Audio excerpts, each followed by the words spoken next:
Hello friends, कैसे हो आप सब? Hope you all are doing well. हम यहाँ पे अमेंडमेंट्स का डिस्कशन कर रहे थे। कस्टम्स एंड एफटीपी, बहुत ही थोड़े से अमेंडमेंट है कस्टम एफटीपी के, क्विकली देखेंगे।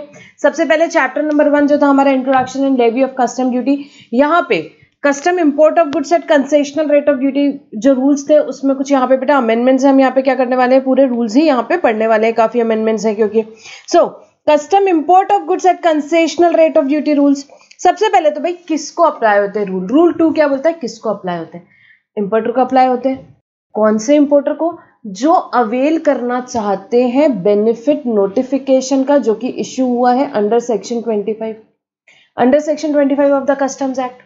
ठीक है, और वो बेनिफिट ऑफ नोटिफिकेशन किस पे डिपेंड है कि आपने जो गुड्स इंपोर्ट किया उसको आप क्या कर रहे हो, उसको क्या आप यूज कर रहे हो मैन्युफैक्चर करने में कोई कमोडिटी के लिए, या प्रोविजन ऑफ आउटपुट सर्विस के लिए, इसके लिए तो आप अगर यूज कर रहे हो, इसके लिए आप यूज कर रहे हो इंपोर्टेड गुड्स को, तो क्या होगा बेटा, यहाँ पे बहुत क्लियर सी बात है। अगर आप ऐसा कर रहे हो तो आपको यहाँ पे क्या होगा, ये रूल्स अप्लाई होंगे। और जहां लिखा है these rules shall apply only in respect of exemption notification, जो प्रोवाइड करता है for observance of these rules. So rules किसको अप्लाई होंगे? इंपोर्टर को, जो अवेल करना चाहता है बेनिफिट ऑफ एग्जेम्पशन नोटिफिकेशन जो कि इशू है under section 25।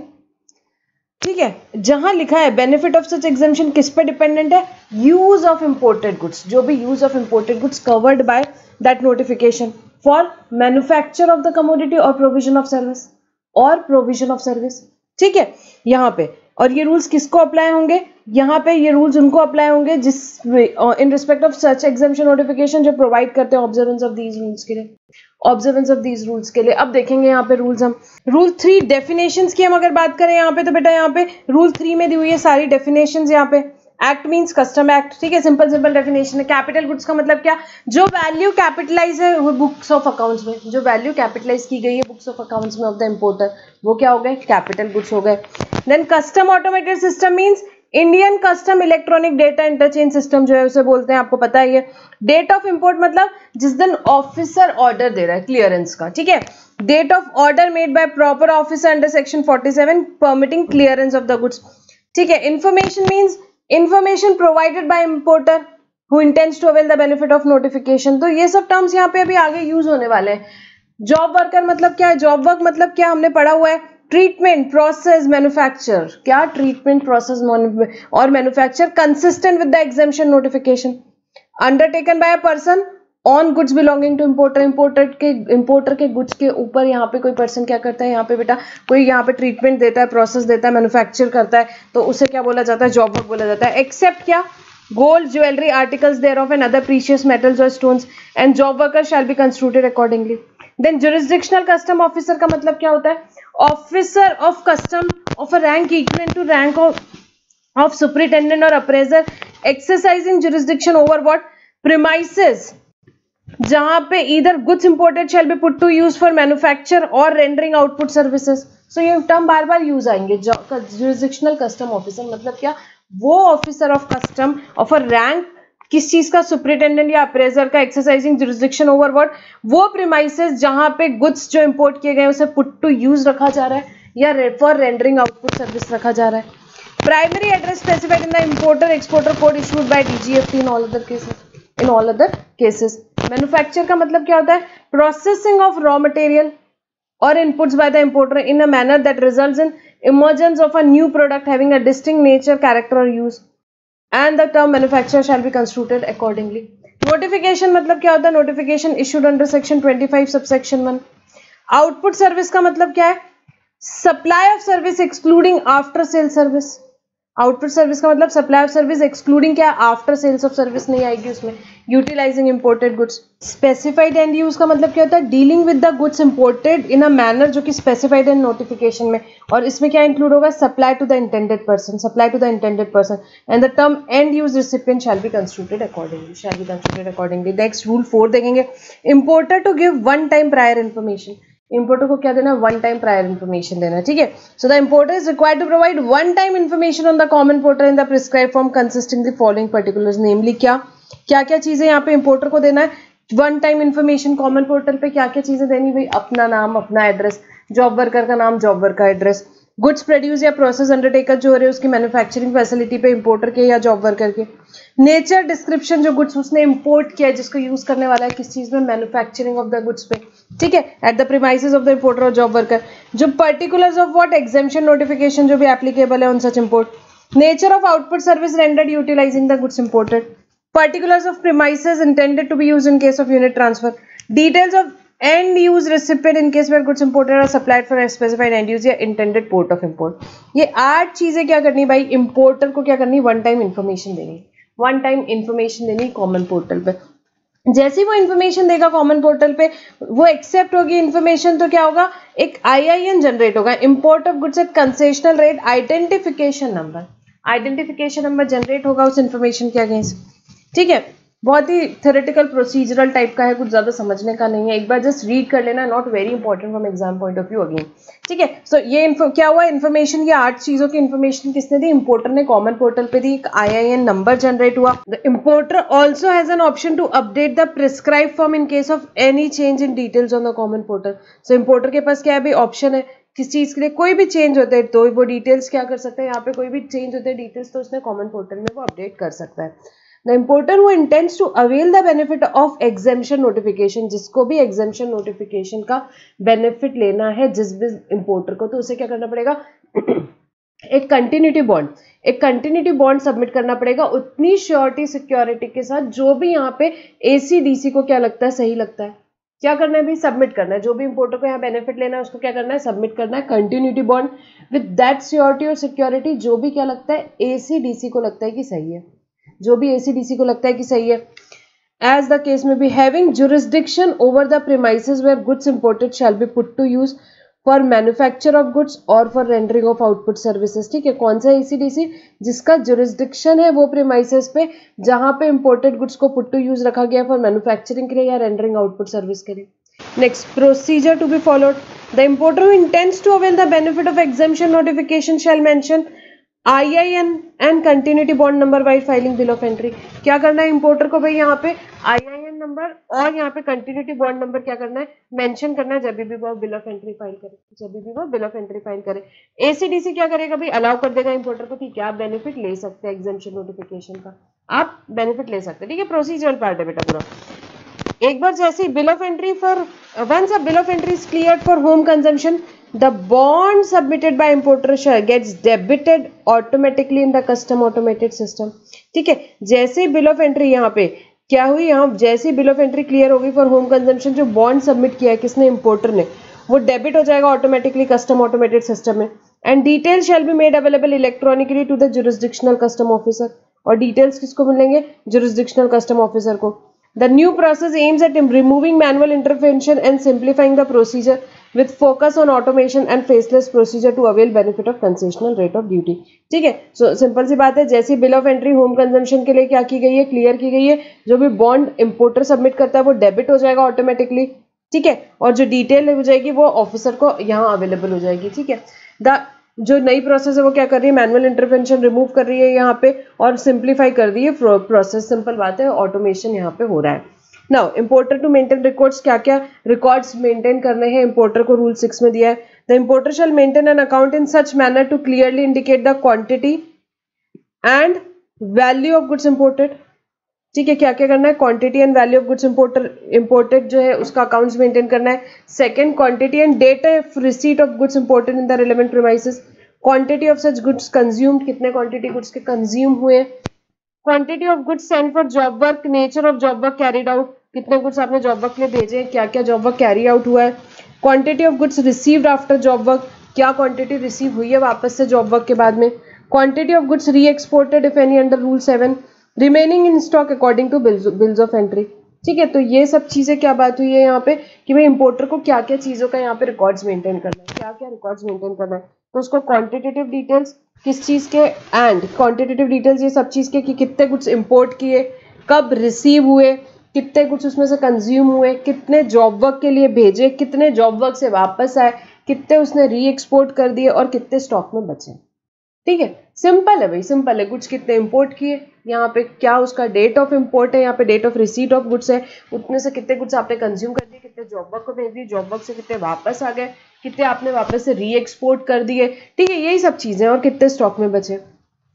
And shall produce the said account as and when required by the ACDC having jurisdiction over the premises where the goods imported shall be put to use for manufacture of goods or for rendering of output service। और उसको क्या करना है, produce करना है वो account जब भी लगे किसको, ACDC को, जिसका जुरिस्डिक्शन है कहाँ पे, जहाँ पे गुड्स इंपोर्टेड को रखा गया है, फॉर मैन्युफैक्चर ऑफ गुड्स और for rendering of output service, और for rendering of output service, ठीक है। Further in case of non receipt और short receipt of goods imported in the relevant premises the importer shall intimate such non receipt और short receipt immediately on the common portal in the prescribe form, ठीक है।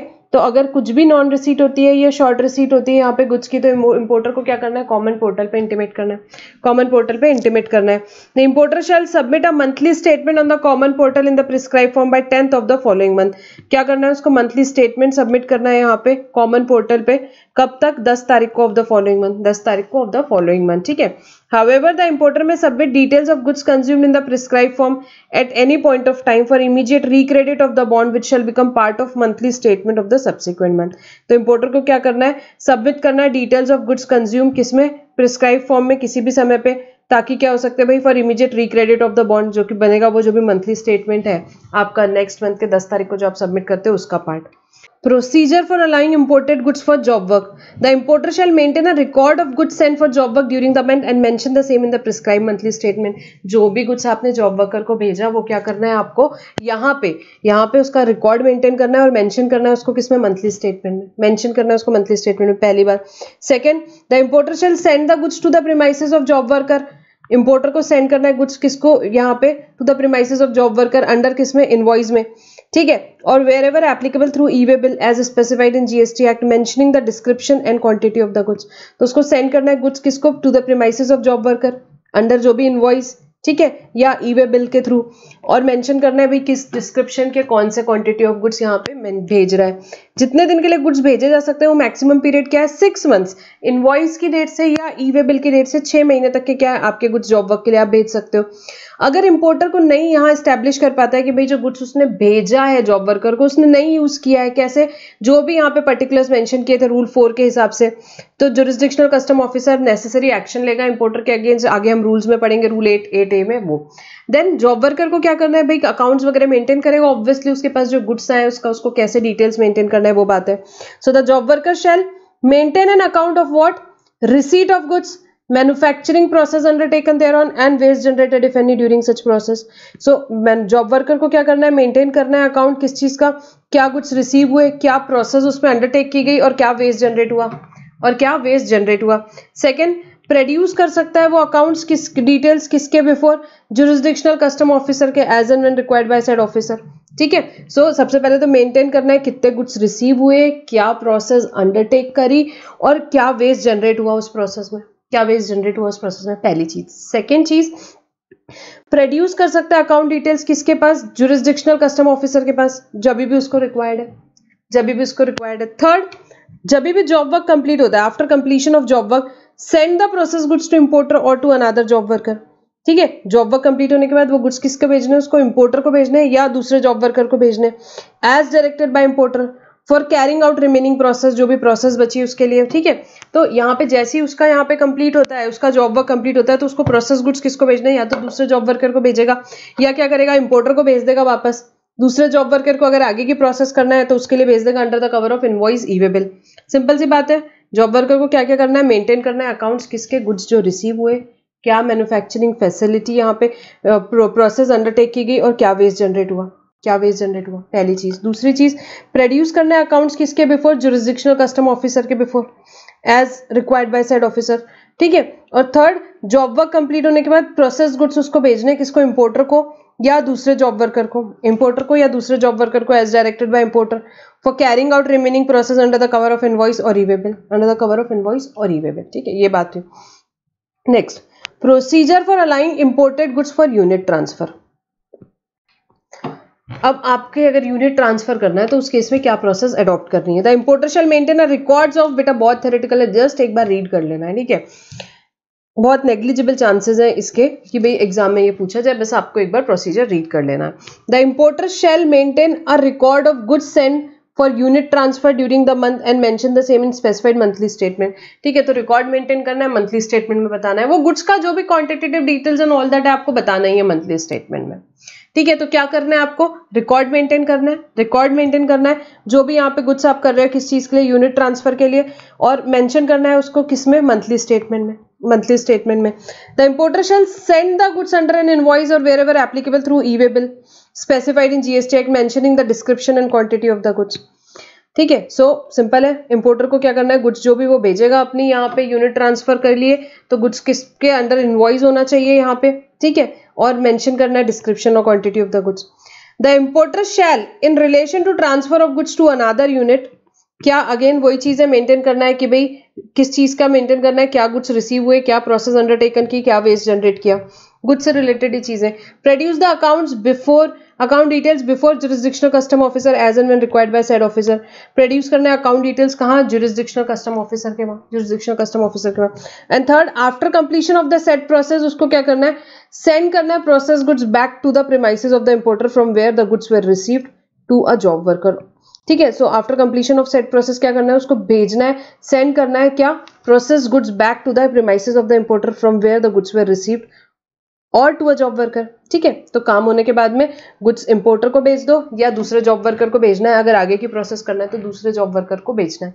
ठीक है, यही चीजें करनी है बस। Procedure for supplying imported goods to the end use recipient. ठीक है, so importer shall maintain, record maintain करना है अगेन जो भी गुड्स उसने सप्लाई किए एंड यूज रिसिपिएंट को, और किस में बताना है, मंथली स्टेटमेंट में बताना है। Importer shall send the goods under invoice या e-way bill as the case में भी। ठीक है, उसमें क्या रहेगा, description and quantity of the goods, वही चीज है same. In case of replenishment और export again supply the end use recipient shall maintain an account of what, क्या क्या मेंटेन करना है एंड यूज रिसिपिएंट को यहाँ पे। ठीक है, रेप्लिशमेंट या एक्सपोर्ट के केस में कितना गुड्स रिसीव हुआ है, क्या मैन्युफैक्चरिंग प्रोसेस अंडरटेकन किए, क्या वेस्ट जनरेट हुआ है, जब भी चाहिए जुरिसडिक्शनल कमिश्नर को वो अकाउंट्स उसने प्रोड्यूस करने हैं, और प्रोड्यूस करने हैं रिलेवेंट डिटेल्स किसको, इंपोर्टर को, for fulfilment of benefit under the notification, जो भी रिक्वायरमेंट है वो इंपोर्टर को उसको करना है। ठीक है, री एक्सपोर्ट और क्लियरेंस ऑफ अनयूटिलाइज्ड और defective goods. The importer who has availed the benefit of exemption notification shall use the goods imported in accordance with the conditions specified in exemption notification within 6 months from the date of import। ठीक है, where the time is not specified in the notification। तो जो importer है जिसने भी avail किया क्या, benefit notification का, बेनिफिट नोटिफिकेशन का, भाई नोटिफिकेशन में लिखा है उस टाइम तक उसको यूज कर लेना चाहिए। अगर नहीं यूज किया उस टाइम तक, क्या अगर टाइम नहीं लिखा है नोटिफिकेशन में तो उस केस में क्या होगा, 6 मंथ्स के अंदर अंदर, 6 मंथ्स के अंदर अंदर उसको यूज कर लेना चाहिए जैसा भी नोटिफिकेशन में लिखा है। अब the importer is allowed to suo motu decide to either re-export or clear the unutilized goods for home consumption within 6 months from the date of import। importer को क्या बोला है, suo motu यहाँ पे अलाउ किया है suo motu डिसाइड करने की क्या वो गुड्स री एक्सपोर्ट करना चाहता है या क्लियर करना चाहता है unutilised goods for home consumption. कितने दिन में, within 6 months from the date of import. Within 6 months from the date of import उसने क्या करना है, डिसाइड करना है कि वो गुड्स क्या करने वाला है, होम यहाँ री एक्सपोर्ट करने वाला है या क्लियर करना चाह रहा है होम कंजम्पशन के लिए, या क्लियर करना चाह रहा है होम कंजम्पशन के लिए। कितने दिन में, within 6 months from the date of import. Within 6 months from the date of import उसने डिसाइड करना है कि ये गुड्स उसको री एक्सपोर्ट करना है या क्लियर करना है होम कंजम्पशन में। ठीक है, the importer who wants to re-export such goods shall record the details of necessary export document in the monthly statement. So जिसने सोचा कि मुझे री एक्सपोर्ट करना है गुड्स, उसको क्या करना है, रिकॉर्ड करना है डिटेल्स अगेन किस में, मंथली स्टेटमेंट में। Further the value of the goods for री export shall not be the value of the goods at the time of import. भाई जितने में इम्पोर्ट किया था, 100 में इम्पोर्ट किया था फॉर एग्जाम्पल, तो उससे कम नहीं होनी चाहिए। एक्सपोर्ट की वैल्यू क्या होनी चाहिए भाई, यहाँ पे ज्यादा ही होनी चाहिए। तो value of the goods for export shall not be, कम नहीं होना चाहिए देन जो भी उसने इम्पोर्ट किया था उतने से। If the importer who opts to clear the unutilized or defective goods for home consumption, अगर वो home consumption के लिए clear करना चाहता है, he shall pay the duty along with interest on the common portal। तो उसने क्या करना है, duty along with interest common portal पे क्या करना है, pay करना है। And particulars of such clearance and payment of duty shall be recorded by the importer in the monthly statement। ठीक है, सो जो भी importer है यहाँ पे क्या करना चाहता है, clear करना चाहता है unutilized या defective goods। यहाँ पे the importer who opts to clear the unutilized or defective goods for home consumption shall pay the duty along with interest on the common portal, and particulars of such clearance and payment of duty shall be recorded by the importer in the monthly statement। As per clarification provided by circular, the period for calculation of such interest would start from the date of import of such goods and end at the actual date of payment. ठीक है, सो simple सी बात है, जो भी clear करना चाहता है अनयूटिलाइज या डिफेक्टिव गुड्स होम कंजम्पशन के लिए, उसने पे करना है ड्यूटी अलॉन्ग विद इंटरेस्ट. ठीक है, ड्यूटी अलॉन्ग विद इंटरेस्ट. आप ड्यूटी पे करो और क्लियर कर दो, कोई दिक्कत ही नहीं है. आप ड्यूटी पे कर दो और क्लियर कर दो goods. And particulars of clearance और पेमेंट ऑफ ड्यूटी क्या करना है, रिकॉर्ड करना है उसको मंथली स्टेटमेंट में. जो भी वो एक्टिविटी कर रहा है बेटा वो क्या करना है, मंथली स्टेटमेंट में डालना ही है. As per clarification provided by circular, the period for calculation of such interest would start from जब से इंपोर्ट किया तब से लेके एक्चुअल पेमेंट तक के, एक्चुअल डेट ऑफ पेमेंट तक के. ठीक है, सो अगर आप क्लियर कर रहे हो क्या, होम कंजम्पशन के लिए, होम कंजम्पशन के लिए क्लियर कर रहे हो, तो उस केस में क्या बोल दिया भाई, आपको ड्यूटी अलॉन्ग विद इंटरेस्ट पे कर देना है. इंटरेस्ट कब से कब तक के, जब से इंपोर्ट किया तब से लेके एक्चुअल डेट ऑफ पेमेंट तक के, एक्चुअल डेट ऑफ पेमेंट तक के. अगर कैपिटल गुड्स आपने इंपोर्ट किए थे, हो सकता है भाई यहाँ पे एग्जेम्पशन नोटिफिकेशन का बेनिफिट लिया आपने, कैपिटल गुड्स यूज की, बुलवाए, कैपिटल गुड्स बुलवाए. अब क्या करना है आपको, कैपिटल गुड्स को क्लियर करना है. कैपिटल गुड्स को क्लियर करना है, कर सकते हो क्या, बिल्कुल. गवर्नमेंट ने बोला ड्यूटी पे करो, क्लियर करो, ड्यूटी पे करो, क्लियर करो, कोई दिक्कत नहीं. पूरा पैसा नहीं पे करना है, ठीक है, पूरा पैसा नहीं करना है आपको. क्या है यहाँ पे, डेप्रिसिएशन अलाउ किया, डेप्रिसिएशन अलाउ किया. ठीक है, सो देखेंगे, the importer has an option to clear capital goods imported after having been used for a specified purpose on payment of duty equal to difference between duty leviable on such goods but for exemption availed and that already paid if any at the time of importation along with interest rate fixed by notification issued under 28AA of the act, that is 15% on depreciated value allowed in straight line method specified below. किस पे, straight line method पे, straight line method पे आपको allow किया.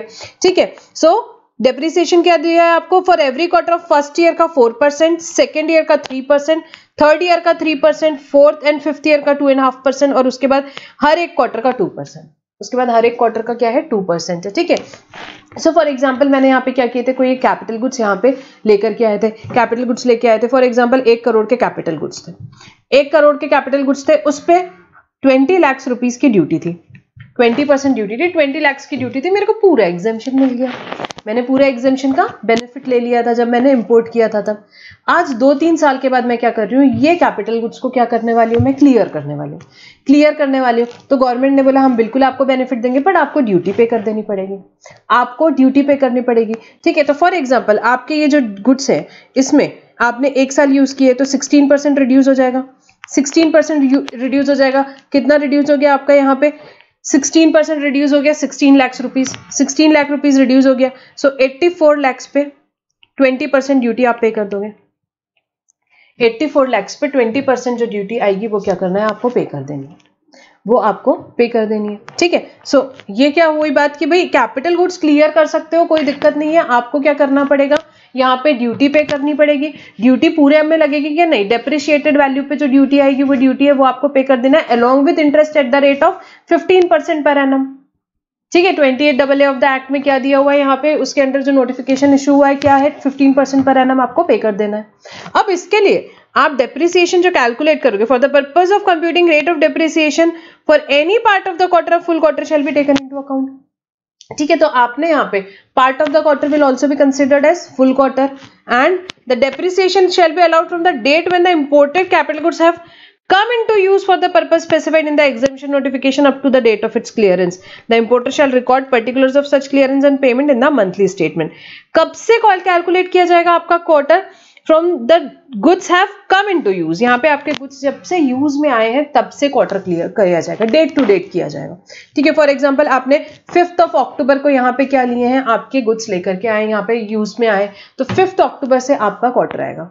ठीक है, not like GST की भी आपका अप्रैल में जून का क्वार्टर है, देन जुलाई अगस्त सितंबर का क्वार्टर, ऐसे क्वार्टर्स नहीं है. यहाँ पे क्वार्टर क्या है, डेट ऑफ, यहाँ पे डेट ऑफ यूज इसका क्वार्टर कैलकुलेट किया जाएगा. ठीक है, सो आपको ये परसेंटेज याद रखने. डेप्रिसिएशन कैसे कैलकुलेट करोगे आप, फर्स्ट ईयर का 4% के हिसाब से, सेकेंड ईयर का 3, थर्ड ईयर का 3, फोर्थ एंड फिफ्थ ईयर का 2.5 एंड देन उसके बाद क्या है 2% and part of the quarter is also considered as full quarter. ठीक है, ये हुआ. Recovery of duty in certain cases, the ACDC having, जिसका जुरिस्डिक्शन है ओवर द प्रीमाइसेस, जहाँ पे इंपोर्टेड गुड्स आपके रखे हुए मैन्युफैक्चरिंग के लिए या आउटपुट सर्विस के लिए, हमने देखा वही ACDC की बात होती है हमेशा, shall continue to take action and recover the duties in the event of ठीक है। तो वो एक्शन और रिकवरी कब करेगा ड्यूटी की, अगर इंपोर्टर से फेलियर होता है, failure by importer to comply with conditions to avail the benefit of exemption notification. Exemption notification में जो भी कंडीशंस वगैरह थी वो क्या हो गया, उसने यहाँ नहीं कंप्लाई की, पहली बात। दूसरी, failure by the importer to make prescribe payment, ठीक है, या इंपोर्टर ने जो प्रिस्क्राइब पेमेंट होता है वो नहीं किया। तो ये दोनों भी केसेस में क्या बोल दिया भाई, सिंपल सी बात बोल दी कि एसीडीसी क्या कर सकता है, यहाँ पे एक्शन ले सकता है और रिकवर कर सकता है duties by invoking the bond to initiate recovery proceedings of the amount equal to difference between duty leviable on such goods but for exemption and that already paid, if any, at the time of importation along with interest at the prescribed rate starting from the date of importation of the goods on which exemption was availed and ending with the date of actual payment of entire amount of the difference between duty that he is liable to pay। ठीक है, सो क्या कर सकता है भाई, यहाँ पे वो क्या कर सकता है, बॉन्ड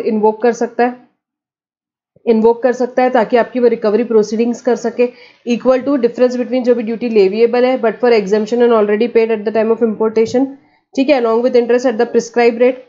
सो सिंपल सी बात है, बॉन्ड इन्वोक कर सकता है, जो भी आपकी यहाँ पे ड्यूटी है वो पेबल है उस केस में, along with interest.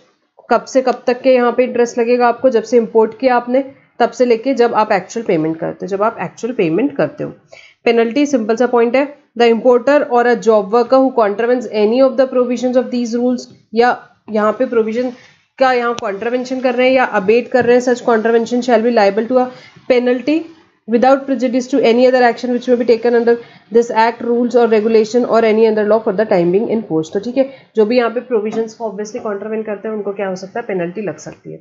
So simple सा है, प्रोसीजरल है बेटा, बस जस्ट एक बार रीड कर लेना है। इस चैप्टर में ये एक ही अमेंडमेंट है, ठीक है, इस चैप्टर में ये एक ही अमेंडमेंट है।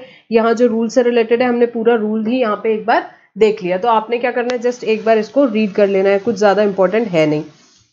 नेक्स्ट वैल्यूएशन चैप्टर में अगेन एक बहुत ही सिंपल सा अमेंडमेंट है, आपको याद हो तो, section 14 amended to address the issue of undervaluation in case of imports. Section 14 has been amended by Finance Act to include provision rules for enabling board to specify additional obligation on importer in respect of class of imported goods। So हमने पढ़ा था यहाँ पे जो था क्या, जो provision हमने पढ़ा था किस चीज में, अगर मैं एक बार वैल्यूएशन का चैप्टर भी ओपन करती हूँ,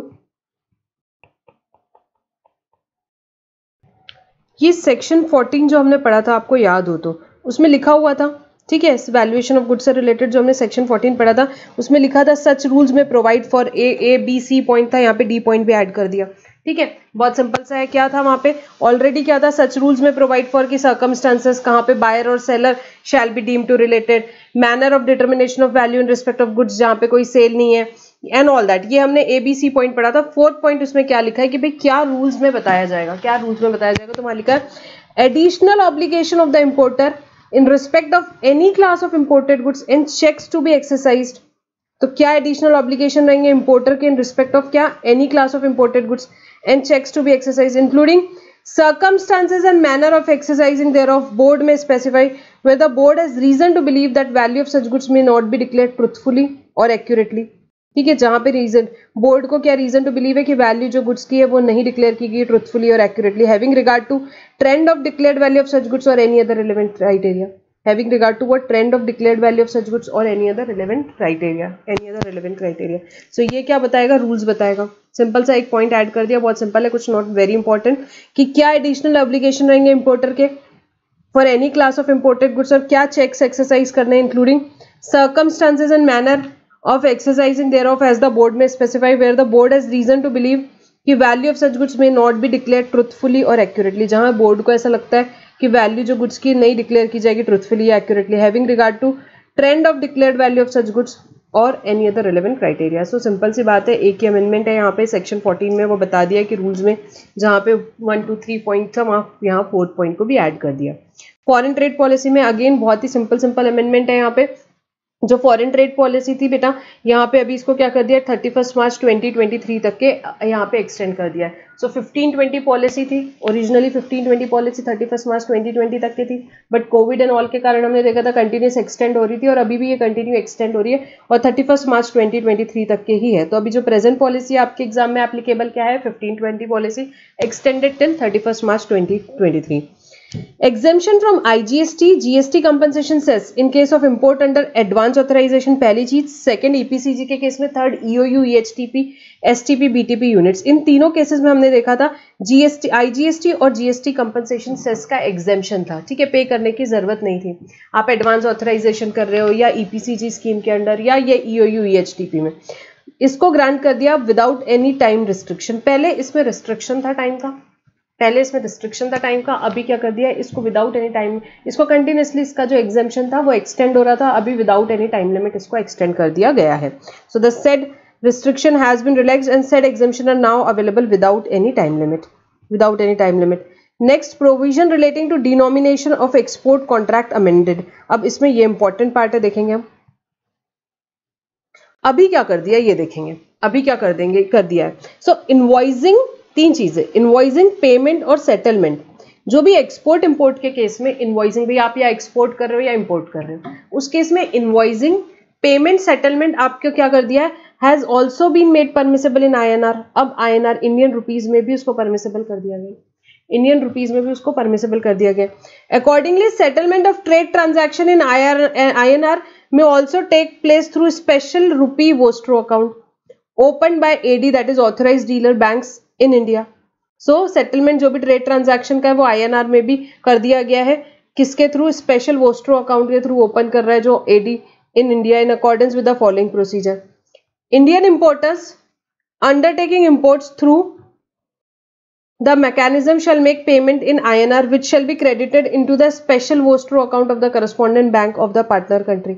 ठीक है, सो इंडियन इंपोर्टर जो इंपोर्ट कर रहा है, वो कैसे कर सकता है इंपोर्ट, इस मैकेनिज्म के थ्रू, उसको पेमेंट करना है किसमें, इंडियन रुपीज में। Shall be credited into special vostro account, वो क्रेडिट हो जाएगा, जो पैसा INR में पेमेंट करेगा वो क्रेडिट हो जाएगा किसमें, स्पेशल वोस्ट्रो अकाउंट में, of the corresponding bank of the partner country के बैंक में। ठीक है, इंपोर्ट किया है, पेमेंट करना है, तो किसमें क्रेडिट हो जाएगा, स्पेशल वोस्ट्रो अकाउंट में। Against the invoice for supply of goods और service from the overseas seller supplier, invoice overseas supplier seller जो है वो देगा, सिंपल सी बात है। इंडियन एक्सपोर्टर भी जो है वो क्या कर सकता है, एक्सपोर्ट कर सकता है goods services through this mechanism. Shall be paid export proceeds in INR, तो जो एक्सपोर्ट प्रोसीड्स है उसको किसमें, INR में पे कर दिया जाएगा। ठीक है, इंडियन एक्सपोर्टर जो एक्सपोर्ट कर रहा है, एक्सपोर्ट प्रोसीड INR में आ सकती है from the balance in designated special vostro account of the correspondent bank of the partner country. कौन से बैलेंस है, स्पेशल वोस्ट्रो अकाउंट में जो बैलेंस है उससे, दैट्स इट। ठीक है, सो सिंपल सी बात है, यहाँ पे अभी क्या कर दिया, इनवॉइसिंग, पेमेंट, सेटलमेंट भी जो है किसमें हो सकता है, INR में हो सकता है, थ्रू स्पेशल वोस्ट्रो अकाउंट बिल्कुल हो सकता है। ठीक है, तो ये सिंपल अमेंडमेंट्स थे FTP में, और इतने ही थे बेटा कस्टम्स FTP के अमेंडमेंट्स जो हमने देखे। GST के अमेंडमेंट्स हम ऑलरेडी देख चुके हैं। ठीक है, नॉट वेरी इंपॉर्टेंट यहाँ पे कस्टम्स FTP के जो अमेंडमेंट्स है from exam point of view, simple amendments है। And all the best for your examinations, put your best, बहुत बढ़िया आपको पेपर लिखना है आपको यहाँ पे, और आपने जितना यहाँ पे मेहनत की हो इतने दिन में, now confidence is the key, बिल्कुल 100% कॉन्फिडेंट होकर आप एग्जाम लिखिए। आपका पेपर प्रेजेंटेशन बहुत बढ़िया होना चाहिए, आपके पेपर में इतना स्पार्क होना चाहिए कि एग्जामिनर को लगे कि भाई बिल्कुल एग्जामिनेशन देना ही देना है। आपने सेक्शंस प्रॉपर्ली कोड करने हैं, ठीक है, आपने लॉ की लैंग्वेज अच्छे से यूज करनी है, पेपर प्रेजेंटेशन आपको बढ़िया लिख रखना है यहाँ पे। ठीक है, यहाँ पे आपके अगर क्वेश्चंस आते हैं, कैसे फॉर एग्जांपल प्रैक्टिकल क्वेश्चंस आते हैं, working note should form part of your answer, calculations आपको ब्रैकेट में देने हैं, केस स्टडी के क्वेश्चन आ रहे हैं, आपको facts of the case, legal provisions, discussion, analysis, conclusion, ऐसे आपको आंसर्स लिखने हैं। ठीक है, सब पढ़ के जाना है, अच्छे से रिविजन करना है, और आपको अच्छे से एग्जाम अटेम्प्ट करना है। So all the best for examination, and will stop our discussion for this video over here. Thank you for now.